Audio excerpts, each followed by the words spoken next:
You think you're a good person? You probably are. You help when you can. You try to be kind. You'd never hurt someone without reason. You believe in justice, in empathy, in doing the right thing. But what if I told you that being good isn't a guarantee? That under the right pressure, in the wrong moment, you could become the very thing you hate?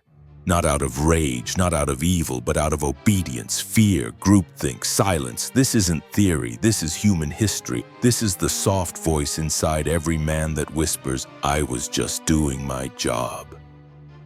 I had no choice." I didn't think it would go that far. But it did, and it always does, because monsters are rarely born. They're made, and the ingredients are simple: a uniform, an order, and a story to believe in.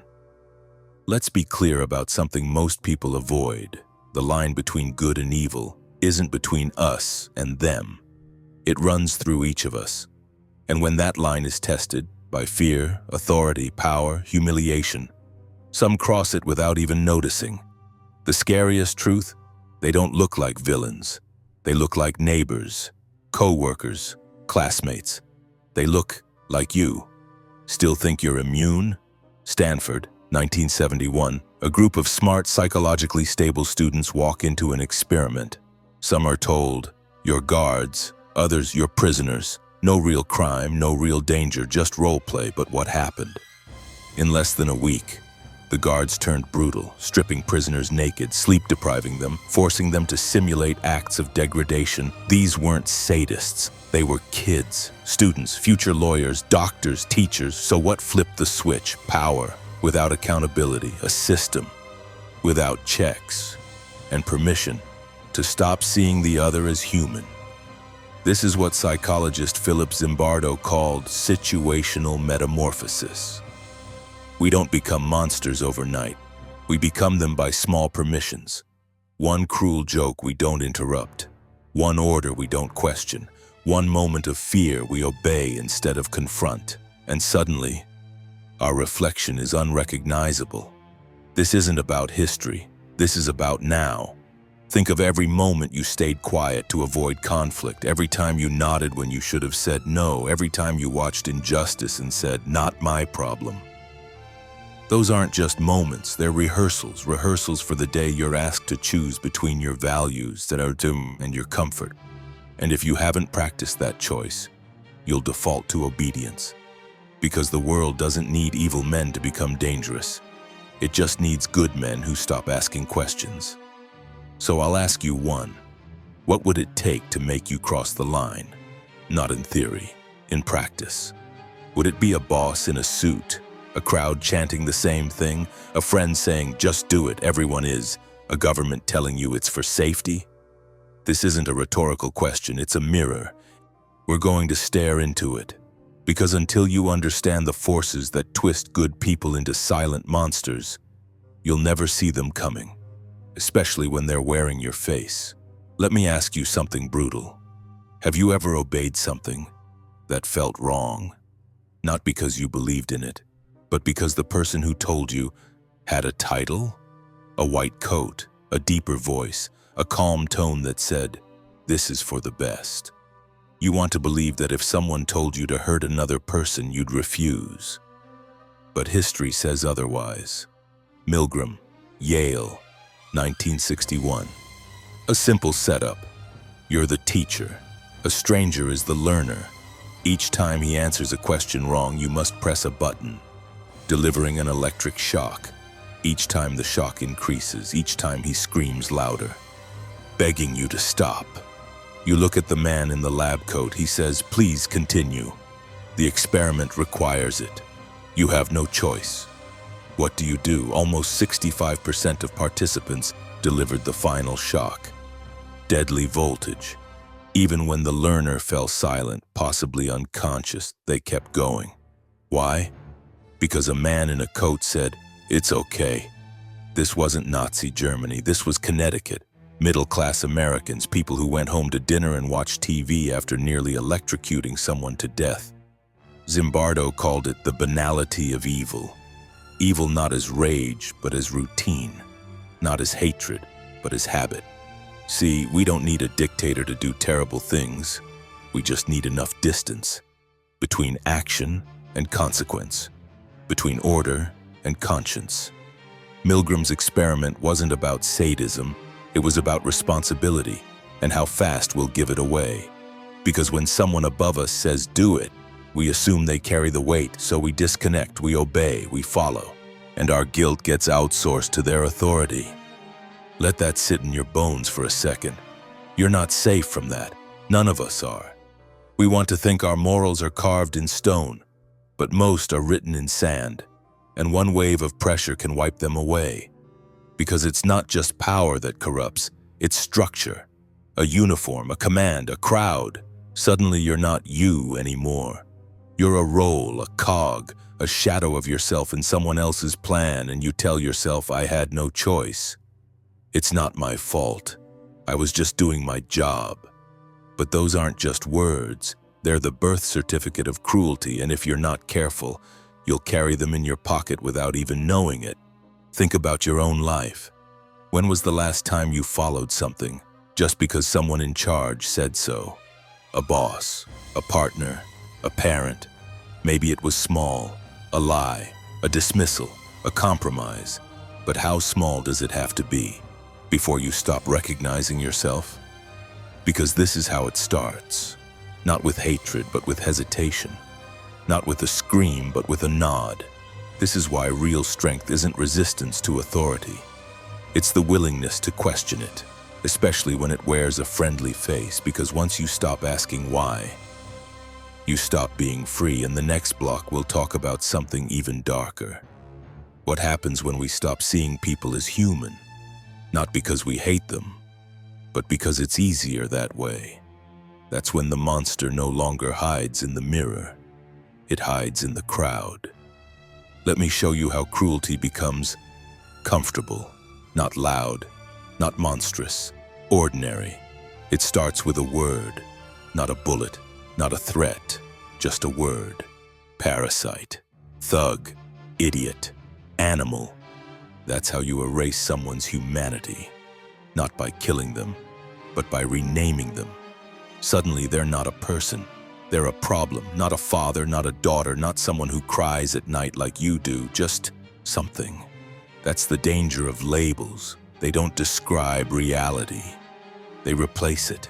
And the moment we replace reality with narrative, we give ourselves permission to do anything. Because it's easier to hit a number than a name. It's easier to ignore suffering when it's wrapped in a stereotype. That's not theory, that's history. Nazis didn't start with gas chambers, they started with posters calling Jews vermin. Rwanda didn't start with machetes, it started with calling Tutsis cockroaches.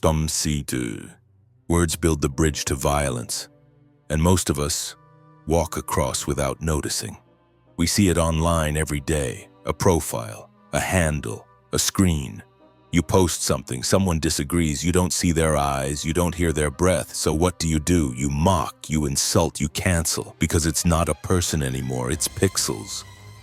You ever called someone lazy, brainwashed, or just a sheep? You ever nodded along when someone dehumanized a whole group because they deserve it? It doesn't start as hate. It starts as distance, and distance makes monsters invisible. Let me ask you this. What label would they give you if they wanted to ignore your pain? Would you still feel human after hearing it 1,000 times? Albert Bandura, one of psychology's giants, ran a chilling experiment. He asked students to administer shocks to another group. But before they began, some students heard the targets described as animals. Nothing more. That single word, it tripled the intensity of the punishment. A word. That's all it took to make suffering feel justified. So what does that mean for you? It means every time you hear a label, you have a choice to believe it, or to look deeper, to nod along, or to interrupt the cycle. Because behind every label is a life, a story, a soul. And when you strip that away, you're not protecting your identity. You're surrendering your humanity. Let me tell you what makes you dangerous, not your anger, your empathy, your ability to see someone fully as seen and still hold your line, to feel their pains without losing your purpose. That is not weakness, that's power. That's masculinity in its highest form. Not the domination of others, but the refusal to forget they are human. You want to be different? Start with how you speak. Start with the names you accept, because cruelty wears many masks. But its favorite one is indifference. And the moment you stop caring, you've already crossed the line. In the next part, we go even deeper. What happens when you stop feeling responsible, simply because you think no one is watching?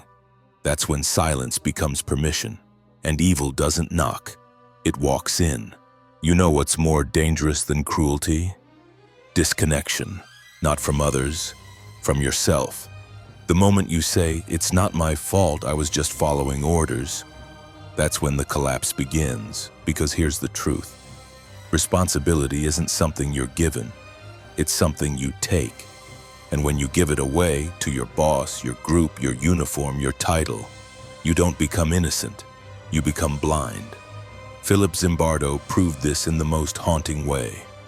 He parked a car in two neighborhoods, one in the Bronx, a high crime area, one in Palo Alto, calm, clean, upper middle class. The car in the Bronx, stripped in hours, destroyed. The car in Palo Alto, untouched. Why? Because in Palo Alto, people feared being seen. In the Bronx, anonymity gave them permission. Not permission from a law, from themselves. This is what happens when you think no one's watching.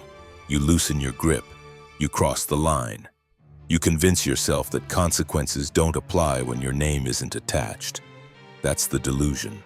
That anonymity equals freedom. But Jung would say, people don't become evil, they become unaccountable. And that's when masks fall and monsters writ. You ever left a cruel comment under a post that you'd never say in real life? You ever laughed at something dark just because everyone else did? That's not who you are. That's who you became. When you thought no one could see, but someone can see you. The man in the mirror. And no matter how much you deflect, deny, or delay, you feel it. The sting, the silence, the guilt under the joke. And here's the worst part. The longer you avoid responsibility, and the easier it becomes to do it again. You stop questioning orders, you stop owning your words, you stop caring who it hurts, as long as it's not you. And this is where evil thrives, not in shadows, in shrugs. I was just doing my job. It wasn't my call. Everyone else did it. That's how genocide happens. That's how cruelty is normalized. That's how monsters don't look like monsters anymore. They look like us. But there's a way out, and it's not complicated. It's this: take responsibility, even when no one asks you to, especially then. Because that's when character is built, when no one's watching, when no one will praise you, when it would be so easy to look away, stay silent, go along. That's when you make your choice. To be safe, or to be someone you'd be proud to meet in a mirror. Let me say this straight. Evil doesn't start with action. It starts with permission. The permission you give yourself and to not care, to not think, to not question. And that permission, it's never free. You pay for it. With your soul. Will land everything. What it takes to walk through this world without becoming what it wants you to be. How to be moral in a world that rewards those who forget morality. But first, ask yourself, when was the last time you stayed silent even though something inside you screamed to speak? That moment. That was the battlefield. You either rise on it or you regret it. You know what we all get wrong about evil? We think it looks like rage, like violence, like fangs bared and fists clenched. But most of the time, it looks like nothing. It looks like people doing what they're told, laughing at the wrong jokes, standing by when someone else gets crushed. It looks like silence. Because silence, when it should have been resistance, is where morality dies. And resistance? It doesn't always look like war. Sometimes it looks like speaking up in a meeting. Sometimes like refusing a joke. Sometimes like not pressing the button. Even when the man in the white coat says, "Keep going, it's for science." You remember that? The Milgram experiment.